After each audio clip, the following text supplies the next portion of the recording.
ადრე როცა ამბობდნენ რომ მანქანა ტურბინიანი იყო, მაშინვე წარმოედგინათ რომ მანქანა სწრაფი და უფრო ძლიერი იყო. მაგრამ როგორ ახერხებდა მოწყობილობა ძრავის სიმძლავრის გაზრდას? დღეს კი მე გაჩვენებ რა არის და როგორ მუშაობს ტურბოკომპრესორი.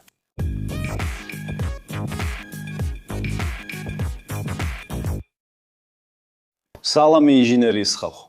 დღეს შევუღრმავდებით კომპონენტს, რომელიც მრავალი მანქანისთვის წარმადობისა და ეფექტურობის სინონიმია ტურბოკომპრესორს. ოდესმე გიკითხავს, როგორ ახერხებს ის პატარა მანქანა ასეთ შთამბეჭდავ რეაქციასა და სიმძლავრეს? ან როგორ ახერხებენ ზოგიერთი ძრავა დიდი სიმძლავრის მიწოდებას ისე, რომ თავად არ არიან გიგანტური ზომის? პასუხი ხშირად კაპოტის ქვეშ იმალება.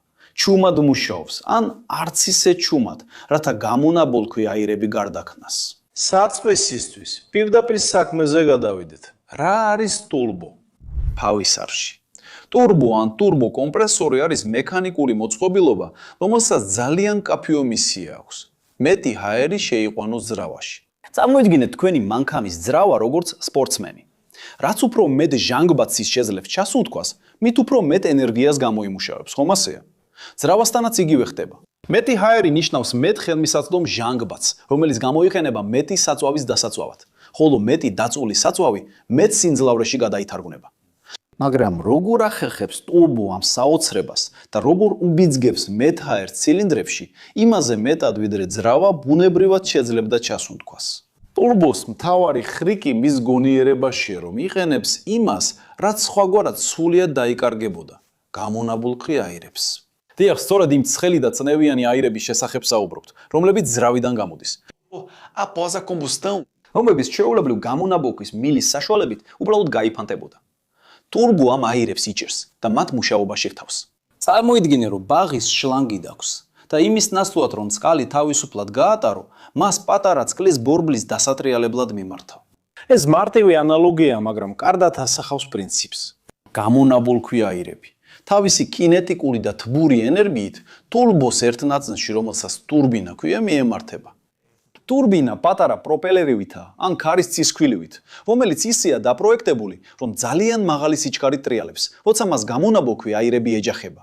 და როცა ვამბობ ძალიან მაღალი სიჩქარე, გულისხმობ ასობით 1000 ბრუნს სუთში. ეს მართლაც შთამბეჭდავია. მაგრამ რა კავშირია ამ ბრუნავ ტურბინასა და იმ დამატებით ჰაერს შორის, რაც ძრავს სჭირდება?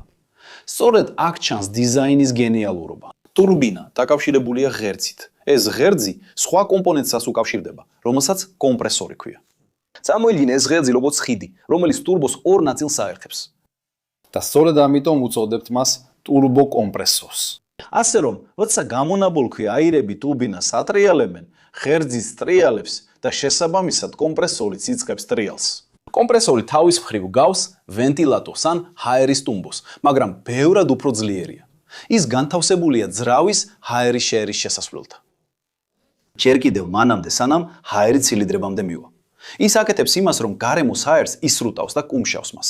ეს გავს ველოსიპედის საბურავის ტუმბოს გამოყენებას, მაგრამ ბევრად უფრო დიდ მასშტაბზე და ბევრად უფრო სწრაფად. ჰაერი, რომელიც ადრე ატმოსფერულ ნორმალურ წნევაზე იყო, ეხლა იკუმშება და ძალით შეყავთ ძრავაში. მაგრამ რატომ არის ჰაერის შეკუმშვა ასეთი მნიშვნელოვანი? გასვოთ ჩვენი ანალოგია სპორტსმენზე, რომელსაც მეტი ჟანგბადი სჭირდება. როდესაც კომპრესორი ჰაერს ძრავაში ძალით შეყავს, ის რეალურად უფრო მეტ ჟანგბადის მოლეკულას ათავსებს მცირე მოცულობაში. ეს ისეა, თითქოს ძრავა ჩვეულებრივი რაოდენობის ჰაერის ნაცვლად იღებდეს ჟანგბადით სუპერკონცენტრირებულ ჰაერს. როდესაც თითოეულ წრის ციკლში მეტი ჟანგბადია ხელმისაწვდომი, ძრავა საწვავს უფრო სრულად და რულად და ეფექტურად წვავს. და შედეგი? ეს არის ძრავის სიმძლავრის და ბრუნვის მომენტის ზრდა. მისი ფიზიკური ზომის, ანუ სამუშაო მოცულობის გაზრდის საჭიროება. და აქ ერთ-ერთი მნიშვნელოვანი დეტალი ჩნდება ეფექტურობისთვის. ინტერკულერი. შენ ხო შენიშნე, რომ როდესაც რამეს კუმშავ, ის თბება? იფიქრე საბურავის გასაბერ ტუმბოზე, როდესაც იკრენებ მას, მისი კორპუსი ცხელდება. იგივე ხდება ჰაერთანაც, როდესაც კომპრესორი მას კუმშავს. ცხელი ჰაერი ნაკლებად მკვრივია, ანუ მასში მოცულობის მიხედვით ნაკლები ჟანგბადის მოლეკულა. იმისთვის, რომ მაქსიმალურად ბევრი ჟანგბადი მივიდეს ძრავამდე, საჭიროა, რომ ეს შეკუმშული ჰაერი რაც შეიძლება ცივი იყოს. და სწორედ აქ ერთვება საქმეში ინტერკულერი. ის ძირითადად ჰაერის რადიატორია, რომელიც აცივებს კომპრესორიდან გამოსულ ცხელ და წნევიან ჰაერს, სანამ ის ძრავამდე მივა. ჰაერის გაგრილებით ინტერკულერი ზრდის მის სიმკვრივეს, რაც უზრუნველყოფს, რომ ძრავა მიიღოს მაქსიმალურად ბევრი ჟანგბადი, რათა წვა იყოს კიდევ უფრო. mais potente e eficiente. Então, სიკლის შესაჯამებლად, გამონაბოლქვი აირები, რომლებიც სხვაგვარად დაიკარგებოდა, ამუშავებს ტურბინას. ტურბინა კი ღერძით შეერთებული ატრიალებს კომპრესორს. კომპრესორი ისლუტავს და კუმშავს გარემოს ჰაერს. ეს შეკუმშული და ცხელი ჰაერი გადის ინტერკულერში გასაგრილებლად. და ბოლოს, ცივი და მკვრივი ჰაერი იგზავნება ძრავის ცილინდრებში, სადაც ის ერევა საწვავს უფრო ძლიერი აფეთქებისთვის, რაც მეტ ჟანგბადს წარმოქმნის. ეს არის ენერგიის აღდგენის უწყვეტი და გონიერი ციკლი. მაგრამ ის დაცემინება, რასაც ვისმენთ, ეს ტურბოს ხმაა? სინამდვილეში არა. ის დაცემინება, რასაც ვისმენთ, არის ის, რასაც პრიორიტეტის სარქველს ან ბლოუპს უწოდებთ. წარმოიდგინეთ, რომ თქვენ ჰაერის შეკუმშვის ციკლში ხართ და მას ძრავში აგზავნით. მაგრამ როცა ფეხს გაზის პედლიდან აიღებთ, ან გადაცემას ცვლით, ძრავის ჰაერის შესასვლელი იკეტება, მაგრამ კომპრესორი მაინც აგრძელებს ჰაერის შეკუმშვას. უბრალოდ ეხლა მას აღარ აქვს გზასაც წავიდეს, იდეს. იმისთვის, რომ ეს წნევა ექსპონენციალურად არ გაიზარდოს, ეს სარქველი ზუსტად ამ დროს იღება და გამოუშვებს შეკუმშულ ჰაერს. ხმაური ან დაცემინება, რასაც ვისმენთ, ძირითადად არის ხმა, როცა ჰაერი სწრაფად გამოდის სარქველიდან. მაგრამ აქ ერთი განსხვავება. პრიორიტეტის სარქველი მოქმედებს ჰაერის შემშვებ სისტემაში. თუმცა გვაქვს კიდევ ერთი სარქველი გამონაბოლქვი აირების კონტროლისთვის, რომელსაც ვეძახით wastegate-ს. ძირითადად ის არეგულირებს გამონაბოლქვი აირების წნევას და მოქმედებს როგორც შემოვლითი ახი, როდესაც ტურბინაში წნევა ზედმეტად იზრდება. ამის შედეგად ის არეგულირებს ტურბინის სიჩქარეს და შესაბამისად კომპრესორის მიერ წარმოქმნილ წნევას, რაც ხელს უშლის როგორც ტურბინის, ასევე თვითონ ძრავის დაზიანებას. ახლა შეიძლება იგითხოთ, არსებობს თუ არა სხვა გზა, რომ ჰაერი ძრავში ძალით შევუშვათ? დიახ, არსებობს და მას სუპერჩარჯერი ეწოდება, ან კომპრესორი, მექანიკური კომპრესორი. ძირითადი განსხვავება ტურბოსა და სუპერჩარჯერს შორის იმაში მდგომარეობს, თუ რა ამოძრავებს მათ. ტურბო გამონაბოლქვი აირების ენერგიას იყენებს, ხოლო სუპერჩარჯერი პირდაპირ ძრავით მუშაობს, ჩვეულებრივ ქამრით, რომელიც მუხლა ლილვს არის მიერთებული.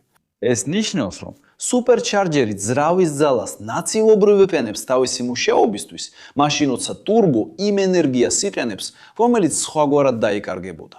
ამიტომ ტურბოს ხშირად აქებენ ენერგოეფექტურობისთვის, რადგან ის კარგვას წარმადობის ზრდად აქცევს. და როცა ეფექტურობაზე ვსაუბრობთ, მნიშვნელოვანია ერთი, გავრცელებული წარმოდგენის გაქარწყლება. ბევრი ტურბოს მხოლოდ სპორტულ და მაღალი წარმადობის ავტომობილებს უკავშირებს, რომლებიც ბევრ საწვავს ხარჯავენ. თუმცა, ნორმალურ მართვის პირობებში თანამედროვე ტურბოძრავები შეიძლება გასაკვირად უფრო ეფექტურები იყვნენ საწვავის მოხმარების მხრივ, ვიდრე მათი ატმოსფერული ანალოგები. ეს იმიტომ ხდება, რომ ტურბომწარმოებლებს საშუალებას აძლევს გამოიყენონ უფრო მცირე მოცულობის ძრავები, რათა მიიღონ იგივე სიმძლავრე, უფიმძლავრე, რაც უფრო დიდ ატმოსფერულ ძრავებს აქვთ. პატარა ძრავი, როდესაც ის არ მუშაობს მაღალი სიმძლავრის მოთხოვნაზე, ნაკლებ საწვავს ხარჯავს. ტურბო ამოქმედება მაშინ, როცა დამატებითი ძალა გჭირდებათ, მაგრამ ყოველდღიურობაში ის შეიძლება საწვავის ეკონომიაში დაგეხმაროთ. სინამდვილეში ბევრი ავტომწარმოებელი იმისთვის, რომ გაზარდოს სიმძლავრე დაბინძურების ის გაზრდის გარეშე, ირჩევს თავისი მანქანების ტურბო კომპრესორებით დაპროექტებას. ეს ტექნოლოგია ნამდვილად ფართო წრისთვის ხელმისაწვდომს ხდის იმ წარმადობის დონეებს, რომლებიც ადრე მხოლოდ დიდი მოცულობის ძრავებისთვის იყო დამახასიათებელი. ტურბოს უკანდგომი ინჟინერია მწკიდვალე მაგალითია იმისა, თუ როგორ შეგვიძლია რესურსების ოპტიმიზაცია და ის, რაც შეიძლება ნარჩენი ყოფილიყო, ღირებულ ენერგიის წყაროდ ვაქციოთ. ასე რომ, შემდეგ ჯერზე, როცა ტურბოსთვის დამახასიათებელ სტვენას გაიგონებ, ან მანქანაში იმ დამატებით ბიძგს იგრძნობ, გეცოდინება, რომ ეს არ არის მაგია, არამედ ჭკვიანი ინჟინერია, რომელიც ცდილობს ენერგიის თითოეული გრამის გამოყენებას.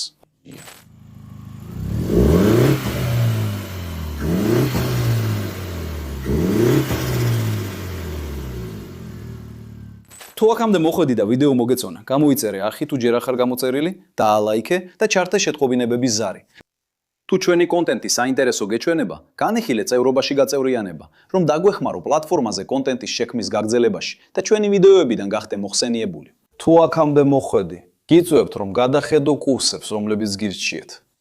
მაშინ, მიუშვიდე შენი მობილური აქ გვერდზე არსებულ QR კოდს, ან დააწყაპე აღწერაში მოსემულ მულზე, ჩვენი კურსების შესახებ. იქ ნახავ შემდეგს: Excel-ის, სამგანზომილებიანი მოდელირების, AutoCAD-ისა და ორატორობის კურსებს და სხვა მრავალს. ეს კურსები ჩვენ ახის წევრებმა სპეციალურად შევარჩიეთ და შეგვიძლია დავადასტუროთ მათი ხარისხი. ასე რომ, თუ გინდა კარიერაში წინ წასვლა, ნამდვილად ღირს ნახვა. და თუ გინდა ონლაინ სივრცეში შენი თავის წარმოჩენა და სოციალური ქსელებისთვის ვიდეოების შექმნა და ჩაწერა დაიწყო, ამ QR კოდზე ჩვენ შევარჩიეთ ის აღჭურვილობა, რომელსაც ჩვენ სტუდიებში ვიტანებთ. და შენ, ოდესმე გინახავს Turbo როგორ მუშაობს, იცოდი რომ ის ძრავების მუშაობას აუმჯობესებს. ყავს მანქანა, რომელსაც Turbo აქვს. დაწერე კომენტარებში, მინდა ვიცოდე. აქ გვერდით არის ორი საინტერესო ვიდეოს არჩევანი, რომლებიც აუცილებლად უნდა ნახო, რომ გააფართო შენი ცოდნა და დააკმაყოფილო შენი ცნობის მოყვარეობა. თუ გინდა რომ დაგვეხმარო, დაალაიქე ვიდეო, გამოიწერე ახი, ჩართე ზარი და დაფიქრდი ახის წევრობაზე. ეს იყო ყველაფერი ინჟინერიის მოყვარულებო. დიდი მოკითხვა და შევხვდებით შემდეგ ვიდეოში.